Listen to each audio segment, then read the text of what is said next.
Hi, I'm Drew. And I'm Sam. And welcome to Drooling Semantics.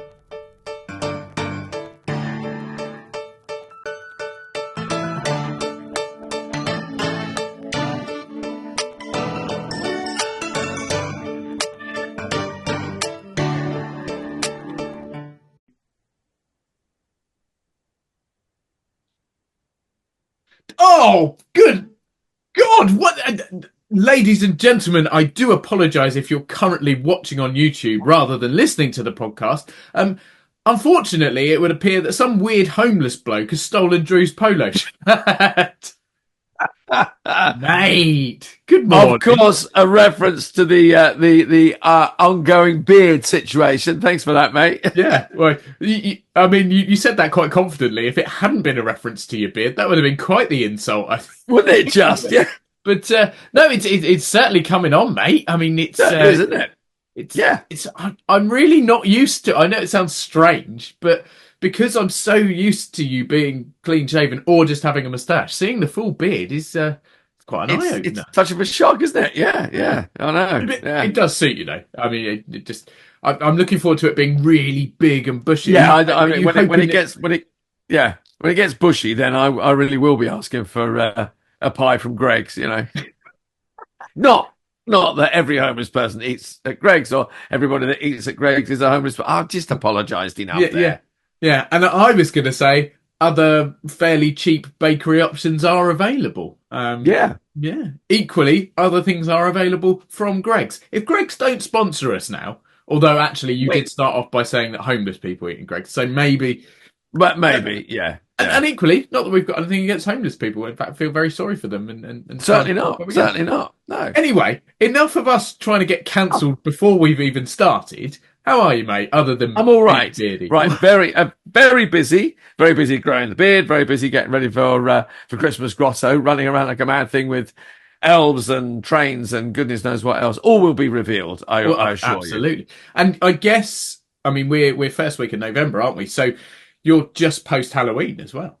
Yes, yeah, we had a lovely Halloween week, and we've just that's all gone, packed back in the boxes, and now out with the tinsel and the Winter Wonderland. The turnaround is so quick, isn't it? I mean, I know I'm not going to name any names, but the wife of a certain previous guest of ours, and I bet you'll be able to guess who, posted on Facebook the other day. I think it was literally 1st of November, full Christmas decorations up. Yes, she is massively into Halloween. So their flat was fully decked out for Halloween, and then within 24 hours, complete swap, and now she's got basically 2 months of Christmas spirit, which you and I are both a bit bar humbug. So we'll probably get to the third and then go, that'll do. Yeah. Exactly, not when we're working, of course. Full on Christmas spirit. But it is. You suddenly just sort of flick the seasonal. I'm doing this now. Switch. Well, exactly that. But yeah. So I'm glad to hear you're busy, but equally, even more so glad that you found the time to still chat to me today. But not only me, because we're on a guest week. We are guest week again, and our guest this week. It's a surreal experience for me, because I've worked with both of you. I haven't worked with this gentleman for quite some time, whereas I have the unfortunate pleasure, shall we say, of working with all the time. And actually, we did physically work together the other day as well. But I did the same or similar job with this guy that I do with you on the odd occasion. And do you remember we had Terry and Terry on? Few months or possibly every year back, and I felt sort of out of place because all three of you had played Del Boy at some point from Only Fools and Horses. So I was like, I'm over. Yet today we're going into multiple Manuels and we are. at times Basil. But enough rabbiting about that, because that is a tiny part of what he does, and he's had an amazing career, and it continues to be amazing. He's got so much to talk to us about. So I think we should just let him in, mate. What do you reckon? I don't think we should hold him up any longer. Let's just go for it, mate. Let's just go for it. I completely agree. So, ladies and gentlemen, please meet the incredibly talented, the really, really lovely Mr. Tiran Arkle. Good morning, salutations, welcome to Drawling Semantics. Tiran Arkle, how are you, mate? It's been bloody forever. It has been bloody forever, and it's a pleasure to finally catch up with you. And Drew, lovely to be honoured in your co-Manuel presence. I mean, that's the reason we've never met, because we may as well get it. Let's get it out of the way now. We both played Manuel for various dinner and interactive occasions, so they've kept us apart. But I mean, obviously now, there'll be no stopping us. We'll team up as a duet. We'll go out as a double Manuel. But there we go. Right, so if anyone's in the market to write a script about Manuel having a secret twin brother, John Cleese, we're looking in your direction, because you're obviously not very busy at the moment. But no, Tiran, it is so amazing to have you on. As I said, we worked together a million years ago. But the main reason I haven't seen you for so long is because you've been so incredibly busy showing the world your immense talents and just wowing audiences all over the place. But for people that haven't had the extreme pleasure of witnessing you taking to the stage, or as I have, working alongside you, can you, for all our listeners and viewers, give a brief introduction to who Tiran Arkle really is and what he does? I keep asking that question every day. So my name is Tiran Arkle. I am an actor, and I've been in the business for, I would say, over 31 years or so.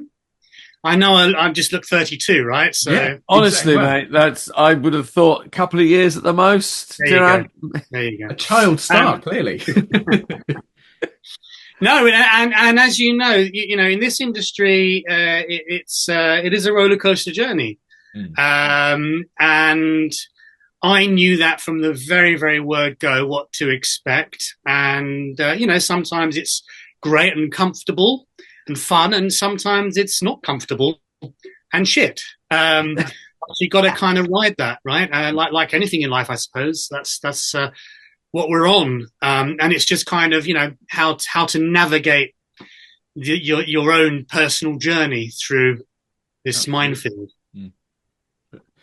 So give us sort of the beginning of the career. How did you always set out to be a performer, or was that an accidental joy that happened? What was sort of your progress to beginning?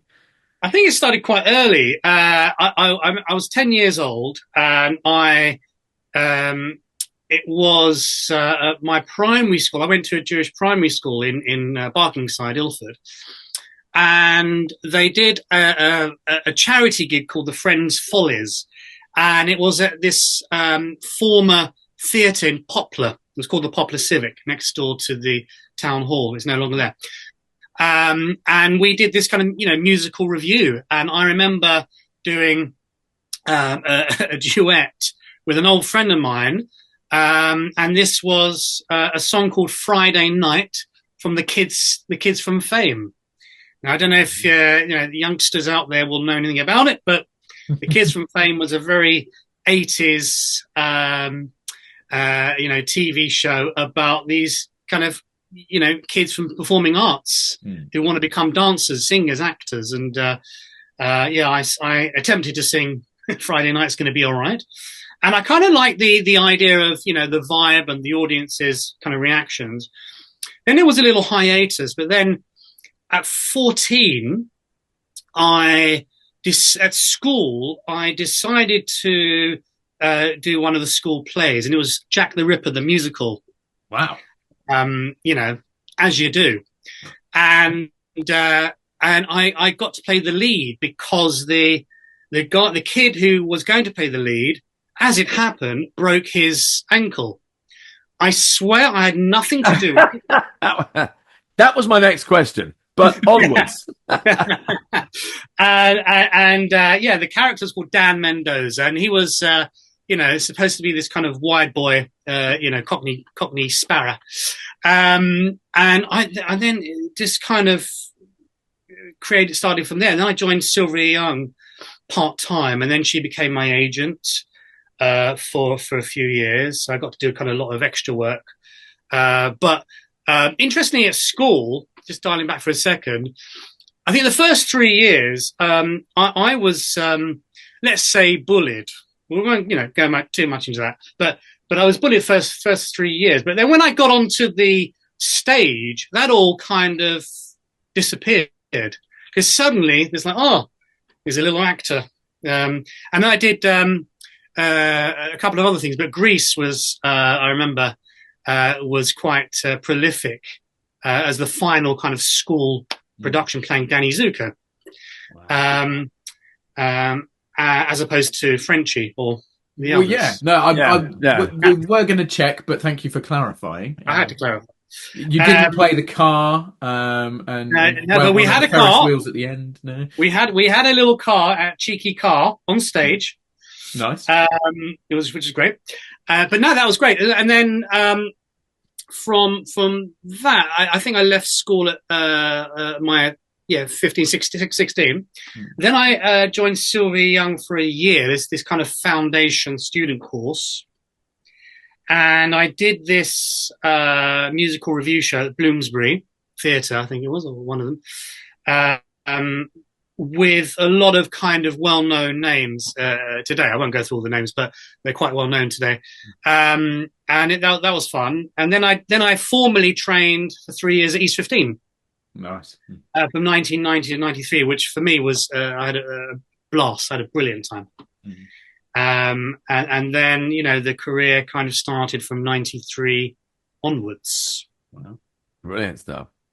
It's interesting, isn't it, that how, because I'm just going back to what you said about when you find your identity as a child, because I'm a little guy, and I was a little guy at school, and I was always slightly bullied, and suddenly when it didn't really bother me too much, because I knew there was something out there that, when I started acting and got involved in it in similar ways to yourself, all of a sudden they sort of went, oh, he's so different, or he doesn't care anymore. Because I had my own, it was really like, really, honestly, don't care. I've found my place in the world. I'm really happy. You can throw all the sticks and stones you like, because it doesn't bother me anymore, because I'm having such a good time. And that kind of stopped, and it does give you a kind of strength. And I think that strength is obviously stayed with yourself, and it's stayed with me. And you think, I don't care anymore. And it's a very interesting, story that we often hear from other actors who have gone through a similar sort of start. Yeah. And I think it's probably very interesting. So you have done, to bring us up to date, some wonderful shows. You spent a lot of time touring, Tiran. Is that? Yeah. What? Yeah. Is it something you particularly like, or is it just follow the work? I think it's a bit of both. I think there are times, over the last few years where one can kind of choose, which path to go down and with it. Sometimes you we all kind of have this habit of second guessing ourselves. Oh, have I chosen the right one? And what happens if X, Y, and Z? And that's kind of the voice in our head that goes, Was it right? Was it right? Yes, it was. Was it right? Yes, it was. So you have to kind of stick with one route and go down it, and be confident about that choice, and hope, just do your best and see what happens from there. So with touring, it really started. Actually, the first tour was back in '99, I think it was, and that was a short tour. There was a John Adams rock opera piece called I Was Looking at the Ceiling and Then I Saw the Sky. And I played a young lawyer. And I had this wonderful 7-minute recitative defending this young gang leader who was black from going down for a full life sentence. And we toured a few places around the country. I tell a lie, actually. No, it was my first tour was in '94. What am I talking about? So '94 to '97, I did a series of football plays, which was commissioned by Leyton Orient, and that was about racism in football on the terraces as well as institutional. And that was a great opportunity of, meeting my footbal heroes, because I'm a Spurs fan. And I'm not ashamed. You're the only one. I wondered where the one person was. Yeah. Here I am. Yeah, there we go.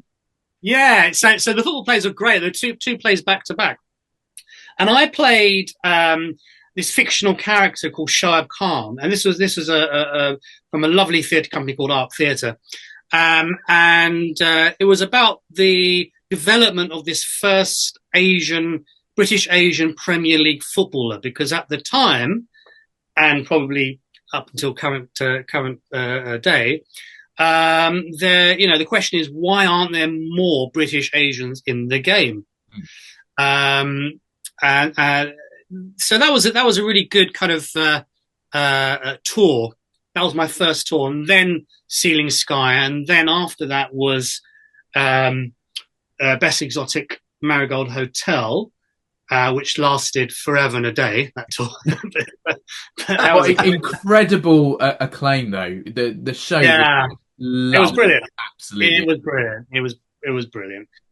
And then the tour of the Kite Runner, which finished in July, and then hopefully a tour of the Girl on the Train in the new year. But they're still kind of figuring out the casting. So I should know this week what's happening. But yeah, I do like touring. I do like going to different places. It is tiring, but I do like traveling, and I do like socializing after the performance. And no, it's great. Touring is fun. So obviously you've just cast aside or kind of name drop there some enormous shows, some really, really successful and massive shows. Girl on the Train, you say it's about to do a tour, and that one was sort of in the ether maybe. But when because you did the residential, the original performances of that back, well, that was a few years so ago. It was last year in the Salisbury Playhouse. So it was a new production, because I had several renditions, iterations on beforehand, but this was a kind of a new production with an amazing sound and lighting design, and of course a wonderful team of actors and crew. So that was probably, according to the locals, that was probably the best thing they'd seen for a while in terms of that type of genre. So I think that made Simon Friend Entertainment want to do a tour of it. So yeah. It's incredibly popular. I mean, when you have something like that, somebody goes, "This is new, this is great, we haven't had this before." That buzz does make you go, "Actually, we should take this elsewhere." And now there's no reason not to take shows on the road. Big shows are going out all the time, and it's a draw. I was going to go back to the Kite Runner, because that became, I first encountered it because I'm a big Radio 4 fan, and it was serialized Book of the Week and Book of Bedtime, I can't remember which, and I listened to it, and then it became a play that was on the radio as well, and I suddenly thought, this is a beautiful piece, this is an amazing piece. Then it kind of, obviously then it was option for play and whatever, but it's such a beautiful piece. I mean, it's so emotional.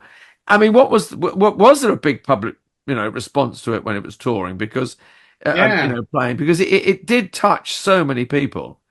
Well, I actually started that tour early 2020, and we opened in Richmond. This is 4 or 5 newer cast members since on this particular tour, but then we opened in Richmond, and then that stopped, and then had the opportunity of redoing it again earlier this year in Feb, and we had standing ovations literally after every performance, and it was magical because it is such a touching kind of themes, underlying themes about obviously what's happening in then and now in Afghanistan, but also the bond between a father and a son, between two friends of different ethnicities, and so on and so forth. Lots of different themes in that show, and it also helps having a wonderful team to boot. Yeah, creative and cast to make it really, really magical. Really, yeah. Yeah. And then to add to that, Best Exotic Marigold Hotel, which there was obviously TV sides to that, and it was almost another cult kind of thing that people got so into, and again sharing the stage with some incredibly talented people, some names that people loved and followed their careers. Tell us a bit more about Best Exotic Marigold Hotel, because what a show that was as well. Yeah, I mean that was an 11-month tour, and we got to. I mean, first of all, the company was amazing, and the crew was amazing, and the tour was fabulous, and the play itself, it was the world premiere. So it was quite different from the film version. Yeah. I played Mr. Gupta, the call center owner who wanted to essentially knock down the hotel to build a super duper call center, but was stopped in his tracks by the wonderful, glamorous Madge, played by the glamorous Rula Lenska. Yes. And we had a lovely kind of scene together in this bar and flirting with each other as you do. And she stopped the character from doing it. But the whole play was it's a feel good. It's a real feel good production. And we had 3 generations of actors. You had actors in their 20s, in their 50s, and in their 70s, and actually one in 80s. She was 86, Wow. 87, still going very strong. Marlene Sidaway. I'm going to have to mention that beautiful name. So she was the inspiration to everybody. And yes, so we just had this wonderful blast of a time, especially after the shows. That's almost the reward. So you've been out there, honed your craft, and performed to people and given them their fantastic night out. And then once the curtain goes down, then you get to enjoy yourself a little bit more. Not that you're not enjoying yourself on stage, of course, because when you get brilliant of these phenomenal productions and working with such talented people. So that came about. Talk to us about Jungle, because Jungle came. That was your biggest step, would you say? Yeah, so I had recently changed agents. It was the top of 2018. I did a comedy show at the Vaults Theatre Festival, and it was called, at the time it was called Burkers and Bacon Butties, which is brilliant. And now it's kind of been renamed, redesigned, called Habibti Driver. Which is a successful little play in its own right now. It's very funny. And I had met my current agent, Joe Hall, there at the Vaults. It just so happened that 2 of the other actors were represented by her. And I had, prior to that, I'd been with the same agent for 20 years. And I thought, they'd done me a great great kind of service, but it was time to kind of move on to the next level, I felt. And since meeting Joe, that's when my career, particularly in theatre and also in voiceover to some extent, has really kind of, gone on a real kind of upwards trajectory. And literally, I think 3 months later, after signing, we got the Jungle gig in the West End. It was the Playhouse Theatre, which now houses Cabaret, the Kit Kat Cafe, or whatever it's called. But so the Jungle was very special. It was a 6-month contract in the West End, and I had the pleasure of having a small role, but also covering two principal male roles and 3 other smaller roles. So I was literally Mr. Cover the shit out of everybody, and I got to do that. Bar one character, Salah, I got to go on a few times for Boxer and Derek. Which was great. And this was like the first time the Playhouse had this immersive setting. And for those who don't know about it, just a snapshot, it's the story of the Calais refugees from, I think, 2013, 14, 15, something like that.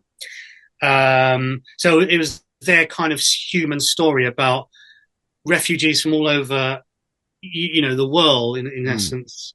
And their journey, having to navigate through refrigerated lorry, through the choppy seas, and all this kind of horror stories that you hear today.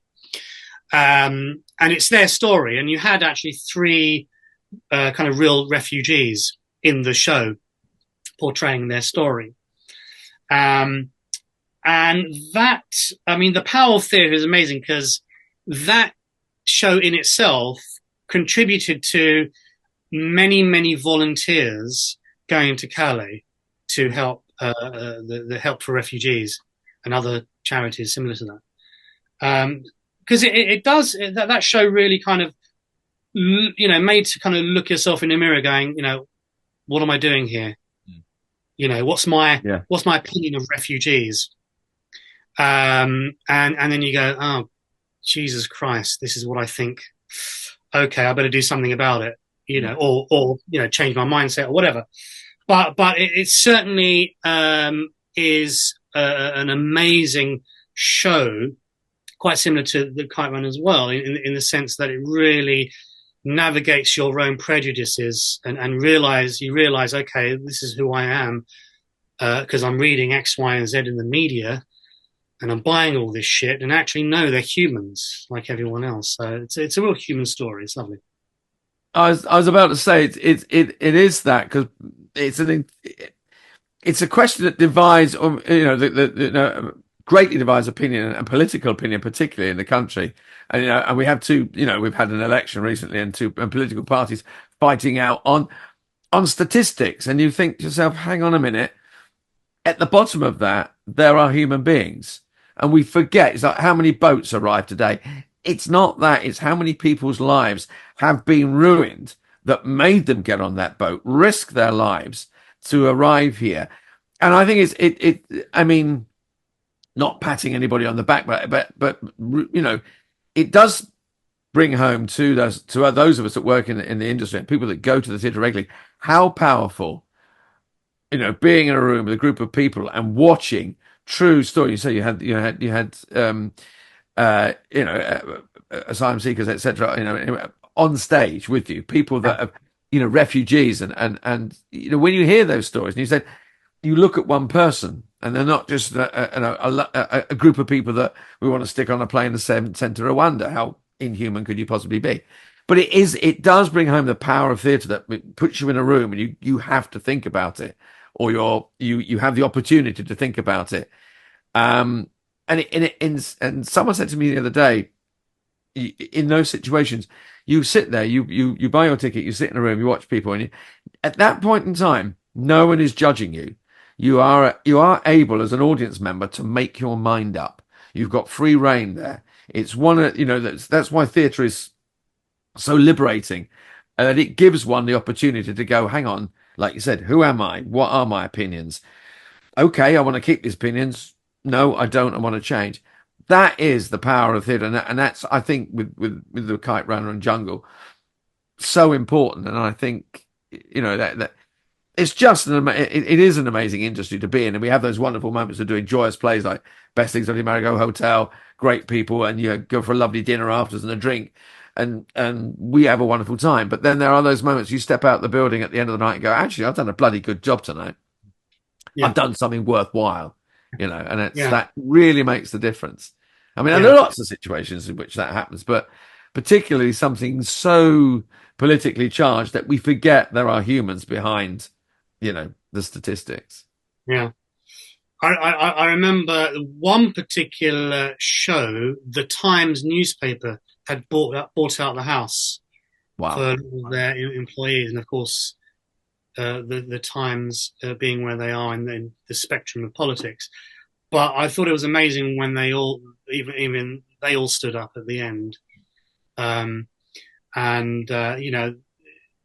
we're not arrogant enough to say it's going to completely change somebody's opinion, but certainly for that 2.5 hours or so, it transports you in another opinion, another world, and it does actually, helps you kind of ask yourself confronting questions, and and it's the same with the Kite Runner in a sense. We had a lot of people from all over the world watch the show, and it is a refugee story, but it's quite specific to what's going on in Afghanistan as well. But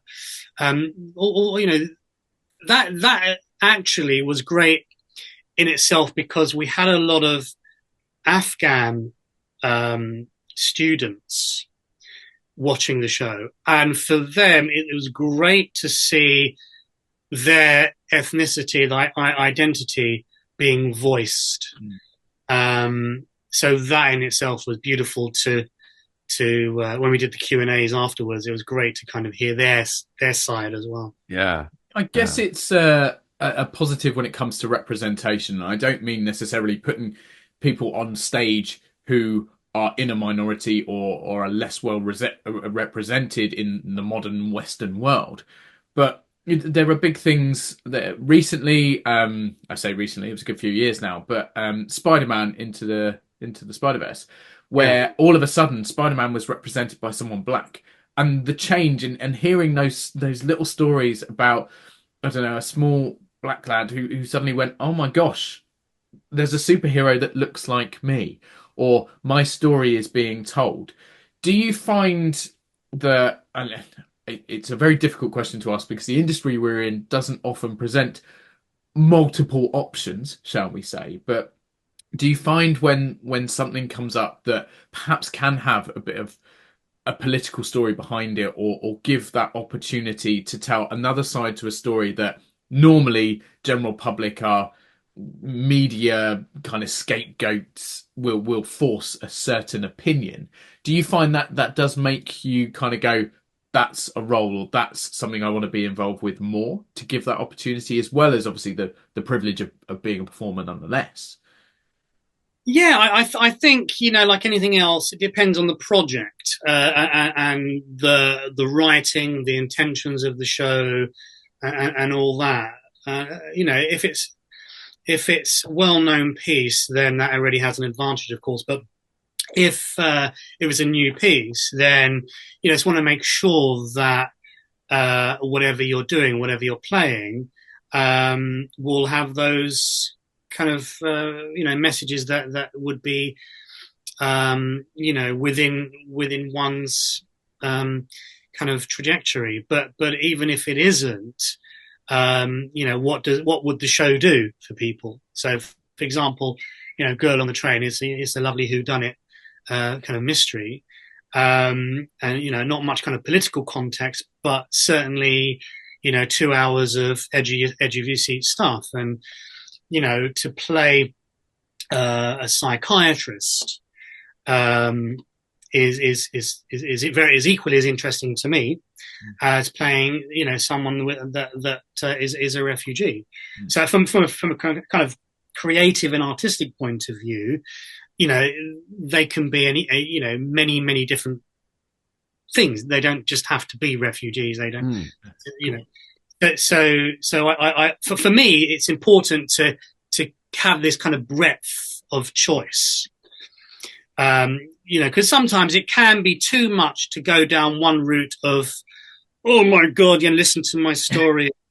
Yeah. Sometimes you need a little bit of light relief. You need some, a bit more comedy in your life. So yeah, it kind of depends on what's available at the time, and if you're lucky enough to get it. We run with the work, don't we? I mean, the thing, and if you get offered something, you think, well, this is entertainment for pure entertainment's sake.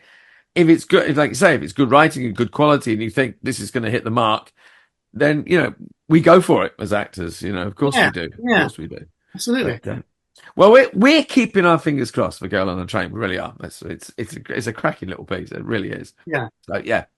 So what else potentially is there in the pipeline? What else could come up? Have you got stuff that you're working on that's not out yet? Well, what's I've been kind of since the Kite Run. There's been a lot of castings actually, here then everywhere, and lots of near misses. This is the typical actor's kind of journey. So you've gone from kind of 2-3 years of constant work, and then suddenly it's kind of back in the grind, going, doing this commercial, doing that, doing this self-tape, doing that. Oh, and it's close but no cigar. So, and then you're doing, role plays here and there, which is great. I do like doing role plays, and so that's been kind of, my life at the last 3 months. So we'll see what happens with Girl on the Train. But there's also opportunities next year for 1,000 Splendid Suns. Ooh. 1,000 Splendid Suns, yeah. Which is another Khaled Hosseini piece of work, beautiful. There's lots of opportunities of other stuff in development, which I won't say too much now. But of course, it's the future is bright, shall we say?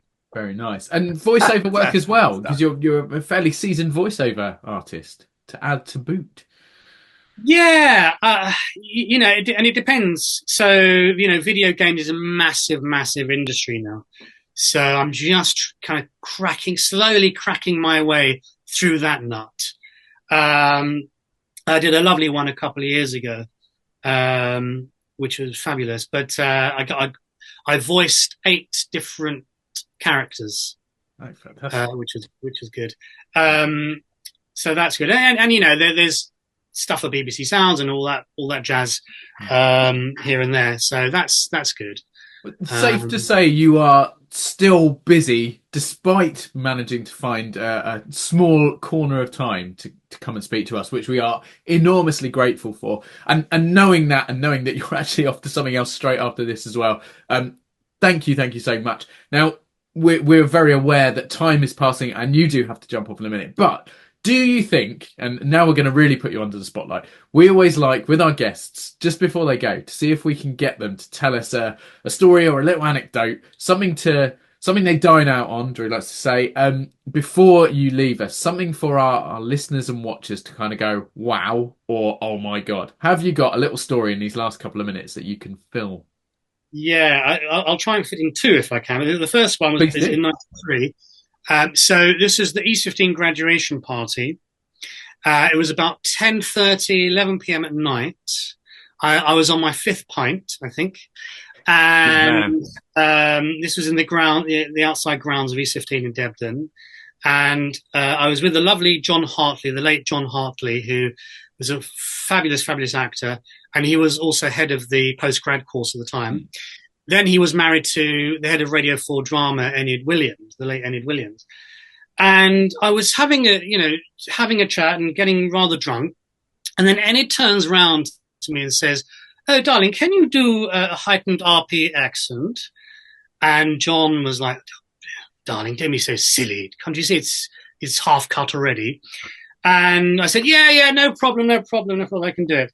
Not realizing that it was kind of an on-the-spot audition for a forthcoming Radio 4 drama of Sherlock Holmes.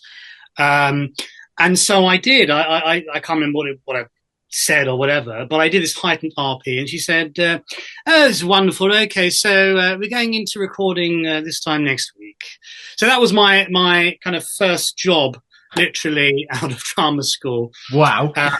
Completely drunk, but still managed to do a convincing heightened RP accent. Superb. It was fabulous. Have I got time for another quick one? Go on. Yeah. Hit us. What have you got? It's a very quick one, but I mentioned the jungle to you earlier on, and I was covering the role of Derek, and it was my first time on, and I had this wonderful kind of thing to say, hustle and bustle of the cast, and suddenly I heard behind me, "Stop the show!" And it was the stage manager behind me, and of course actors in security going, "Shit, was I that bad? What have I done wrong?" Yeah. Oh my God, I'm ruined. It's all in a kind of millisecond. And no, of course it wasn't me. Somebody had actually twisted their ankle backstage, and it had to wait to get another cover. But it was that moment of, am I really that bad? Wow.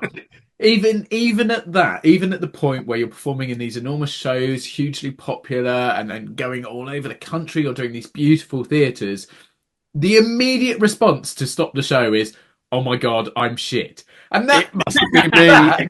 It's just, if that's not an eye opener for people out there that aren't in the industry, that wants to know like how we feel and how we behave, and you can be the massive name on the poster, and the next minute you can be like, "Oh, but yeah, did I do that wrong?"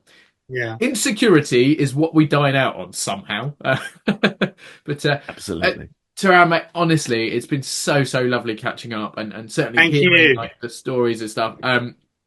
Please tell us that we're obviously everything crossed for Girl on the Train, but once you're back out on the road and doing whatever else, please tell us you'll come back on and tell us more about what you've done, what's new, and we'll catch up again in the near future and do this. It would be my pleasure, gentlemen, to do that. Thank you so much for this lovely opportunity. No, thank you. Fabulous to meet you, mate. All the best with everything, and we'll speak to you very soon. Take care. Thank you. Cheers, mate. Thank you. Bye-bye. Bye-bye, mate. Take care. And there he goes. I mean, hopefully getting on a train with a girl. Let's keep our fingers crossed. I don't know. I don't know how you managed to make that sound horrendous, but it did. But no, in the most positive way possible. In the most possibly positive sense. Yes. Yeah. I mean, but wasn't he great? Fantastic. Lovely to meet him. Really, really great. I mean, fabulous shows, but what a big heart, what a big spirit, what a someone who, loves the industry, obviously very, very much front and center in the industry, but also knows how to use it as well, and knows how to pick things to make a point, which is brilliant. Certainly been on a journey, and now I'm sure he won't mind me saying, at the pinnacle of his career, having these options and being able to do these massive shows, but equally being able to go, not only is this a great production, not only is this a really good show for me to do, but the message behind it is equally important. And just what an incredible CV the man has got. He's great, isn't it? Fantastic. He's getting obviously better and better. Well, he's got to work with me as well, which is the best moment of everyone's career. I'm sure you'd admit that immediately. Oh, mate, without doubt. Yeah, absolutely. But I also love the fact that he got his first job. Pissed at your graduation drink up. I mean, that's great, isn't it? For the record, we don't necessarily condone trying to do all your auditions drunk. We're not sure that's the and equally make it obvious. He hadn't decided, I'm going to get drunk and see if I can get an option to audition for something. No, he was kind of ambushed, wasn't he? It was exactly. Wouldn't we all like to be ambushed in such a way? Damn right. Yeah, dead right, mate. It's another one of these people that barely at his graduation, and he's being offered work. I mean, it makes you sick, doesn't it? And actually, should say on that note, you remember young Leo Abad, who we had on the show, who annoyingly hadn't even finished training and did professional panto, and then went into Shrek, and then Hello Dolly in the West End. He's only bloody doing Bat Out of Hell next, mate. No, brilliant stuff. Yeah. No, that's great news. I couldn't possibly love and hate someone more at the same time. There's never been someone so deserving, and I hope you're listening, Leo, and congratulations, mate. But bloody hell, leave some for the rest of us, will you? Well, we can't complain. We are busy, my friend, aren't we? We are, off to do great things. So, We are, and people probably don't realise quite what getting all the moving parts together for today, to be able to chat to the brilliant Taran and to have both of us ready. And it took some organising, but I'm glad to say we did it. I'm thrilled that we did, and obviously the result suggests as such that it was certainly worth the time. And do you think, mate, we might be able to find time for the two of us next week? What do you reckon? I'm sure we can find time for them. Well, it's actually the three of us now. It's you, me, and the burgeoning beard. I mean, it's getting a personality of its own. It has. I mean, I haven't got to. You know that I'm doing an immersive Christmas experience this year, and I've got costume fitting very soon, and I'm not sure what they want with facial hair. So there may be a chance that I will join you. I have no idea what the requirements are going to be. For now, a bit of stubble is the best I can bring to the party. But you've got more than enough beard for the pair of us now. It's working. It's working now. Yeah. If ladies and gents watching on YouTube, it hasn't put you off seeing Drew's face half undercover, then please do join us next week. And if you're listening, it doesn't make the slightest bit of difference. So that's great. We'll see you next time as well. So to that, I say cheers. Cheers, mate. And have a great week, everyone. And we'll see you soon. Take it again. Bye-bye.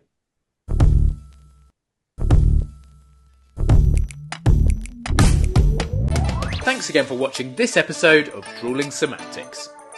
Please make sure you subscribe to our channel and turn on notifications so you never miss a new video. Don't forget, we're also available as audio only. Just search Drooling Semantics in any good podcast app. And please support us on social media. All our links and handles are on screen now. We love welcoming new followers and subscribers, so why not share with your family and friends so they can join in too? Thanks very much. See you next time.